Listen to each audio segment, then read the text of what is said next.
Miền Trung là khúc ruột của cả nước, phải hứng chịu nhiều bão lũ nhất tại Việt Nam. Miền Trung hứng trung bình 70% số lượng bão và áp thấp nhiệt đới đổ bộ vào nước ta. Khu vực Quảng Bình, Huế chính là tâm bão, với lượng mưa hàng năm cao gấp đôi miền Bắc và miền Nam. Ví dụ, riêng năm 2020, miền Trung đã phải chịu liên tiếp 9 cơn bão và áp thấp chỉ trong vòng 1,5 tháng, gây ra những trận lũ lụt lịch sử. Những con số này cho thấy, việc bão lũ hoành hành ở miền Trung không phải hiện tượng ngẫu nhiên, mà nó là quy luật gắn liền với những yếu tố địa lý. Mỗi mùa mưa bão, mở TV hay lướt mạng, chúng ta lại thấy hình ảnh lũ lụt, gió giật, cây đổ. Nhưng bên cạnh đó là những câu chuyện xúc động về sự đoàn kết của người dân miền Trung và người dân cả nước. Nhưng tại sao lại là miền Trung? Tại sao không phải là miền Bắc hay miền Nam? Để hiểu tại sao miền Trung lại hút bão đến vậy, chúng ta phải bắt đầu từ vị trí địa lý. Việt Nam là một giải đất hình chữ S, cong cong, nép mình bên bờ Biển Đông, một trong những vùng biển sôi động nhất hành tinh về bão. Miền Trung, khu vực từ Thanh Hóa ở phía Bắc kéo dài xuống Bình Thuận, đó là Bình Thuận cũ, còn bây giờ là Lâm Đồng mới ở phía Nam, chính là đoạn giữa của chữ S này. Và điều quan trọng nhất là gì? Miền Trung nằm ngay trên xa lộ mà những cơn bão nhiệt đới từ Thái Bình Dương hay chạy qua. Điều này gắn liền với biển. Biển là nơi các cơn bão được sinh ra. Hầu hết bão ở khu vực Đông Nam Á bắt nguồn từ vùng biển phía đông của Philippines, nơi có nước biển ấm áp, độ ẩm cao, điều kiện lý tưởng để bão hình thành. Miền Trung nước ta với bờ biển dài hơn 1.000 km, trống trải, không có gì che chắn, trở thành cánh cửa đầu tiên mà những cơn bão sẽ đâm vào. Nhưng tại sao bão lại không rẽ lên miền Bắc hay xuống miền Nam mà lại cứ đổ bộ thẳng vào miền Trung? Câu trả lời nằm ở địa hình và vị trí. Miền Bắc có vịnh Bắc Bộ, một vùng biển tương đối kín. Miền Bắc được che chắn bởi bán đảo Lôi Châu của Trung Quốc và đảo Hải Nam cũng của Trung Quốc. Khi bão di chuyển vào đây, bão thường bị yếu đi do ma sát với đất liền hoặc bị lệch hướng. Còn miền Nam, đặc biệt là đồng bằng sông Cửu Long, lại nằm thấp hơn hẳn về phía Nam, nơi những cơn bão thường đã mất sức sau khi càn quét miền Trung hoặc bị những dòng gió đẩy lệch đi chỗ khác. Vậy nên miền Trung, với bờ biển dài và vị trí không thể tránh khỏi, trở thành điểm đến của những cơn bão hung hãn. Hãy nhớ lại cơn bão Molave vào năm 2020, một trong những cơn bão mạnh nhất từng đổ bộ vào miền Trung. Bão này hình thành ở phía đông của Philippines, di chuyển qua Biển Đông, nhắm thẳng vào các tỉnh như là Quảng Nam hay là Quảng Ngãi. Với sức gió lên đến hơn 165 km/h, nó gây thiệt hại nặng nề, nhà cửa bị tốc mái, lũ lụt xuất hiện ở khắp nơi. Đây là một trong những ví dụ điển hình cho việc miền Trung nằm ngay trên tuyến đường của những cơn bão. Nhưng biển cũng chỉ là một phần.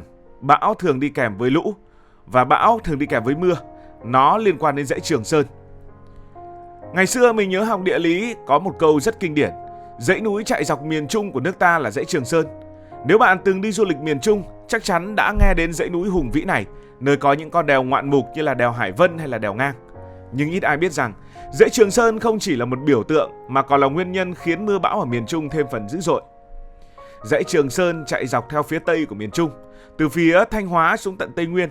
Nó giống như một bức tường khổng lồ ngăn cách Việt Nam với Lào và một phần của Campuchia. Khi những cơn bão từ Biển Đông tràn vào, chúng mang theo một lượng hơi nước khổng lồ từ biển.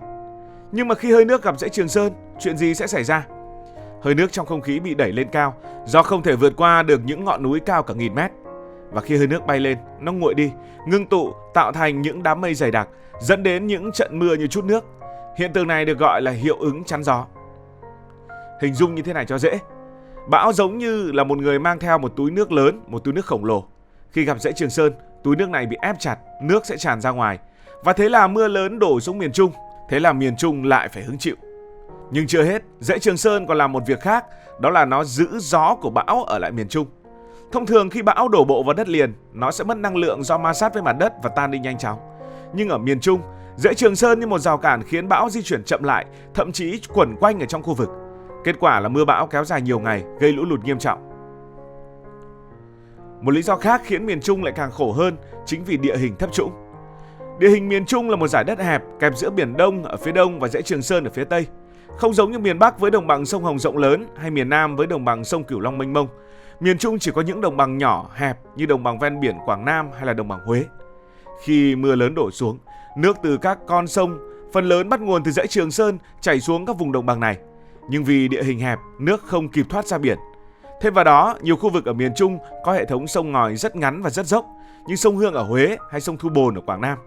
Mưa bão đến, lượng mưa lớn kết hợp với nước từ thượng nguồn đổ về làm mực nước sông dâng cao nhanh chóng. Chưa kể, chiều cường từ biển cũng chặn đường thoát nước, khiến lũ lụt càng thêm nghiêm trọng.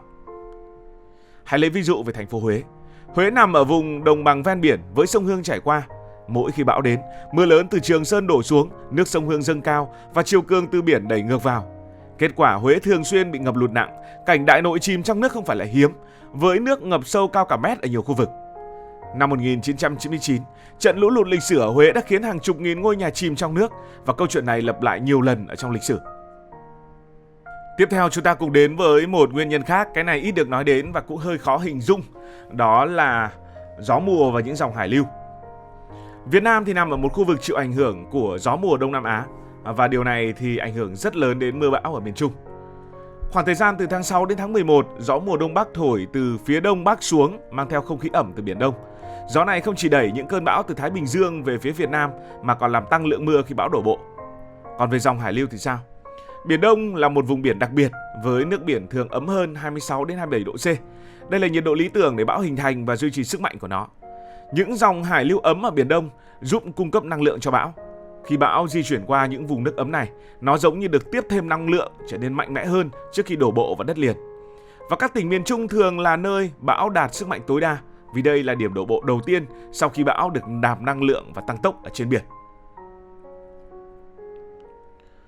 Và có một cụm từ nữa mà chúng ta thường xuyên nói đến trong giai đoạn gần đây, một vài năm gần đây, đó là biến đổi khí hậu. Bạn có nhận ra rằng trong những năm gần đây, các cơn bão ở miền Trung không chỉ nhiều hơn mà còn mạnh hơn và khó dự đoán hơn. Vì sao lại như vậy? Biến đổi khí hậu đang làm nước biển ấm lên. Nhiệt độ nước biển chỉ cần tăng khoảng 1 đến 2 độ C thôi cũng đủ để cung cấp thêm năng lượng cho những cơn bão. Nước biển ấm hơn thì bão hình thành nhanh hơn, bão mạnh hơn, mang theo nhiều hơi nước hơn và mưa lớn hơn. Theo các nhà khoa học, số lượng bão mạnh ở khu vực Tây Thái Bình Dương, bao gồm Biển Đông, đã tăng lên trong vài thập kỷ qua và miền Trung một lần nữa lại là nơi chịu ảnh hưởng trực tiếp. Không chỉ vậy, biến đổi khí hậu còn làm cho việc dự báo thời tiết trở nên khó hơn. Trước đây, mùa bão ở Việt Nam thường chỉ tập trung từ tháng 9 đến tháng 11, nhưng giờ đây, bão có thể xuất hiện sớm hơn, tháng 6, tháng 7 hoặc thậm chí là muộn hơn như là tháng 12, thậm chí là tháng 1 ngày đầu năm.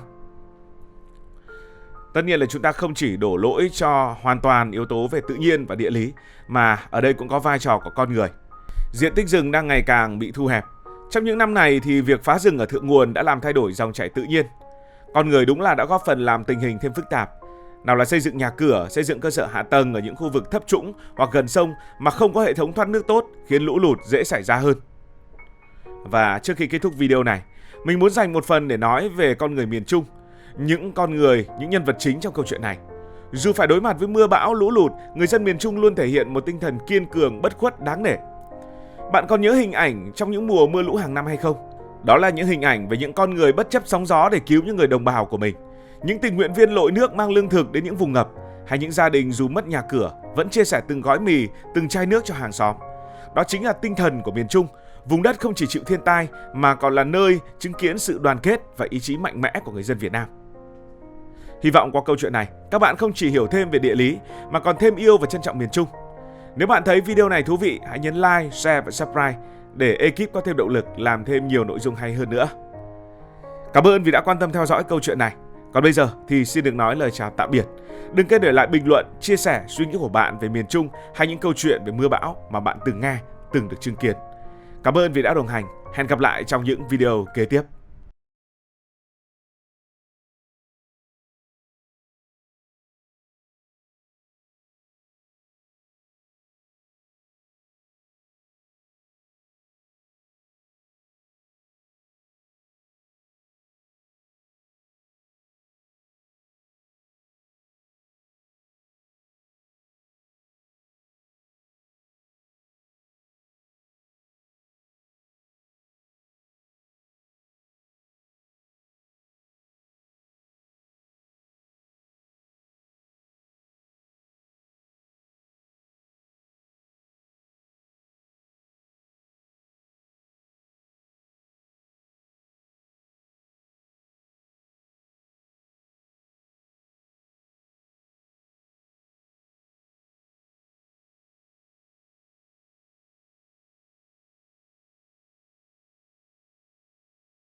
Cảm ơn các bạn đã dành sự đồng hành.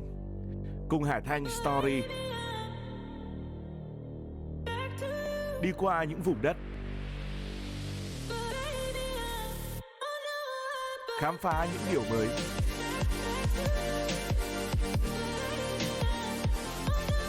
Đừng ngần ngại, hãy để lại những góp ý và xin được hẹn gặp lại.